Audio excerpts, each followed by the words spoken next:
Now to Cuba in crisis. A local Coral Gables company struck a historic deal to send fuel to Cuba's private sector. Up until this point, companies have only been able to send small amounts of oil at a time. CBS News Miami's Morgan Reiner is your reporter in Coral Gables at that company's headquarters to break down the deal.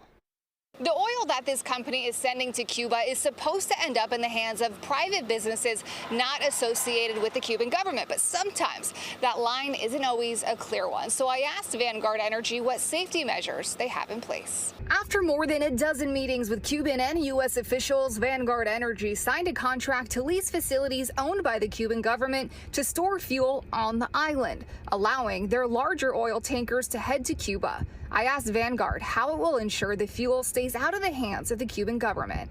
In order to achieve a deal, we had to insist with the Cuban government that Vanguard Energy would maintain ownership and control of the fuel that goes into the storage tanks in Cuba.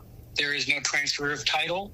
There's no change in ownership. The second point was we need to be able to determine who our customers are without interference. The third thing is we are not going to operate through the Cuban banking system. I also asked how they will make sure the private companies don't turn around and sell the fuel to the Cuban government. Part of what we can do in terms of oversight is ensure that the order volumes that are distributed are consistent with the needs of the approved customer. While the Cuban government has agreed, Vanguard is still waiting for the U.S. to give the official green light to make sure they are strictly following U.S. rules and regulations.